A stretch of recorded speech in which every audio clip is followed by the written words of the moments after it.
নমস্কার বন্ধুরা, আরও একটি নতুন ভিডিওতে আপনাদের সবাইকে স্বাগত। আজকে আমি আপনাদের তৈরি করে দেখাবো একটি গ্রাম্য পদ্ধতিতে চাল কুমড়োর তরকারি। বন্ধুরা, চাল কুমড়োর এই তরকারিটা ভীষণই সহজ, অথচ খেতে ভীষণই সুস্বাদু হয়। তো চলুন তাহলে শুরু করা যাক রান্নাটি। সবার প্রথমে আমি এখানে গ্যাস ওভেনের উপরে 1 কাপ পরিমাণ জল গরম করতে বসিয়ে দিয়েছি একটি কড়াইয়ের মধ্যে। আর আপনাদের এখানে দেখিয়ে দিচ্ছি, আমি এখানে 500 গ্রাম চাল কুমড়ো এরকম ছোট ছোট একদম জিরি জিরি করে কেটে নিয়েছি। এবার এই চাল কুমড়োটা দিয়ে দেবো এই জলের মধ্যে। জলটা কিন্তু অবশ্যই গরম হয়ে আসার পরেই দিতে হবে।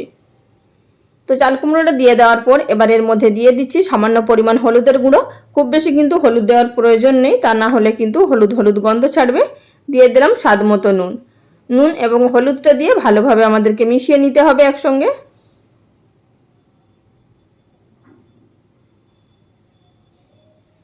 তো মিশিয়ে নেওয়ার পর গ্যাসের ফ্লেম একেবারে লোতে করে দিতে হবে, আর উপর থেকে ঢাকা চাপা দিয়ে আমাদের এটিকে সিদ্ধ করে নিতে হবে প্রথম অবস্থায় প্রায় 5 মিনিট মতো। মিনিট 5 মতো রান্না করে নেওয়ার পর এবার ঢাকাটা তুলে নেব আর দেখে নেব এখানে কতটা ঠিক জলটা রয়েছে। তো দেখতেই পাচ্ছেন এখানে জলটা কিন্তু অনেকটা পরিমাণে আছে, আর আমাদের চাল কুমড়োগুলো কিন্তু সম্পূর্ণ সিদ্ধ হয়নি। ঠিক এই পর্যায়ে আমাদের এর মধ্যে অ্যাড করে দিতে হবে। আমি এখানে আগে থাকতে বেটে রেখেছিলাম 1 টেবিল চামচ পরিমাণ কালো সর্ষে, 2টো শুকনো লঙ্কা আর হাফ টিস্পুন পরিমাণ গোটা জিরে। আমি শিলে একসাথে বেটে নিয়েছি, আর আপনারা চাইলে এগুলো মিক্সিতেও বেটে নিতে পারেন। আর সেই বাটিটা ধুয়ে কিছুটা পরিমাণ 2 টেবিল চামচ মতো জল দিয়ে দিলাম। আবার ওইটিকে নাড়াচাড়া করে ভালোভাবে মিশিয়ে নেব। আর বন্ধুরা, এছাড়াও কিন্তু এইরকম নতুন নতুন ধরনের রেসিপি আমার চ্যানেলে প্রচুর আপলোড করা আছে, আপনারা চাইলে দেখে নিতে পারেন। আমি কিছু লিঙ্ক নিচে ডেসক্রিপশন বক্সে দিয়ে দেব। আর বন্ধুরা, এই রেসিপিটা সম্পূর্ণ গ্রাম্য পদ্ধতিতে আপনাদের তৈরি করে দেখাচ্ছি। আপনারা হয়তো এই রেসিপি অনেকেই খাননি বা হয়তো খেয়েছেন। বন্ধুরা, এইভাবে একবার বানিয়ে দেখবেন, আশা করছি আপনাদের ভালো লাগবে। তো বন্ধুরা, নাড়াচাড়া করে মিশিয়ে দেওয়ার পর আবার এটিকে ঢাকা দিয়ে আরও 5 মিনিট মতো রান্না করে নেব, বা যতক্ষণ না চাল কুমড়োগুলো সেদ্ধ হয়ে যাচ্ছে ততক্ষণ অবধি আমাদের লো ফ্লেমে সিদ্ধ করে নিতে হবে। এবার আপনাদের আমি এখানে ঢাকা তুলে দেখিয়ে দিচ্ছি। দেখুন, যেই পরিমাণে আমি জলটা ব্যবহার করেছিলাম সেই পরিমাণে কিন্তু চাল কুমড়োটা সম্পূর্ণ সেদ্ধ হয়ে গেছে এবং জলটাও টেনে নিয়েছে। আপনারা যখনই দেখবেন ঠিক এইভাবে একটু আঠালো ভাব তৈরি হয়ে আসছে, তাহলেই বুঝতে হবে আপনাদের চাল কুমড়োগুলো একেবারে সেদ্ধ হয়ে গেছে। আর বন্ধুরা, এর থেকে আর বেশি সেদ্ধ করব না। এবার এটিকে নামিয়ে নেব। তো নামিয়ে নেওয়ার পর সেই একই করেই আমি আবারও জল দিয়ে ধুয়ে নিয়েছি, আপনারা চাইলে মেজে নিতে পারেন। তো গ্যাস ওভেনে বসিয়ে দিয়েছি, তার মধ্যে দিয়ে দিলাম 1 টেবিল চামচ পরিমাণ সর্ষের তেল। প্রথমে আমাদের তেলটাকে খুব ভালোভাবে গরম করে নিতে হবে। তারপর আমি এর মধ্যে অ্যাড করে দিচ্ছি প্রায় 8 থেকে 10 কোয়া রসুন থেতো করে নিয়েছি। অবশ্যই এখানে কিন্তু রসুনটা ব্যবহার করবেন ফোড়নে। তো প্রথমে রসুনটাকে দিয়ে আমাদের হালকা করে নাড়াচাড়া করে নিতে হবে।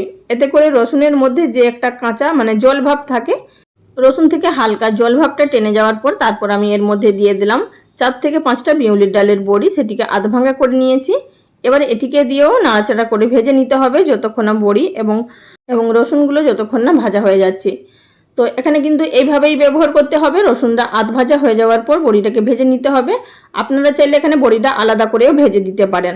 তো বন্ধুরা, এখানে দেখতেই পাচ্ছেন খুব সুন্দরভাবে ভাজা হয়ে গেছে। ঠিক এই পর্যায়ে দিয়ে দিতে হবে আগে থাকতে সিদ্ধ করে রাখা চাল কুমড়ো। চাল কুমড়োটাকে দিয়ে আবারও গ্যাসের ফ্লেম লোতে থাকা অবস্থাতে নাড়াচাড়া করে ভেজে নিতে হবে প্রায় 2 মিনিট মতো। এখানে কিন্তু খুব বেশিক্ষণ ধরে কিন্তু ভাজার কোনো প্রয়োজন নেই, যেহেতু সর্ষে বাটার ঝাঁঝও চলে গেছে, চাল কুমড়োর সঙ্গে সিদ্ধও হয়ে গেছে। আর এটি একটু জাস্ট এই ফোড়নটার সাথে নাড়াচাড়া করে মিশিয়ে নিলেই হবে। তো মিনিট 2 মতো লো ফ্লেমে নাড়াচাড়া করে নেওয়ার পর এবার আমি সবশেষে দিয়ে দিচ্ছি আর্ধেকটা পাতিলেবুর রস। এতে করে ভীষণই চটপটা একটা সুন্দর টেস্ট আসবে। অবশ্যই এটাও কিন্তু ব্যবহার করবেন। আর বন্ধুরা, আপনারা যারা চাল কুমড়োর মধ্যে চিনি খেতে পছন্দ করেন তারা অবশ্যই এড করতে পারেন, তবে এই রান্নার মধ্যে চিনি না ব্যবহার করাই ভালো। তো এই রান্নাটা ভীষণই চটপটা খেতে হয়, অবশ্যই একবার হলেও ট্রাই করবেন। লেবুটা দিয়ে শুধুমাত্র মিশিয়ে নিয়ে নামিয়ে নেব। আর বন্ধুরা, যারা যারা ভাবছেন এইটা আবার কি ধরনের রেসিপি হলো, তারা না ভেবে অবশ্যই একবার ট্রাই করবেন, তারপর খেয়ে আমাকে কমেন্ট করে জানাবেন আপনাদের কেমন লেগেছে। তো বন্ধুরা, আমি এখানে একটি সার্ভিং প্লেটের মধ্যে সার্ভ করে নিয়েছি। তো বন্ধুরা, রেসিপি কেমন লাগলো অবশ্যই লাইক কমেন্ট করে জানাবেন। আজ এই পর্যন্ত, সবাই ভালো থাকবেন। নমস্কার।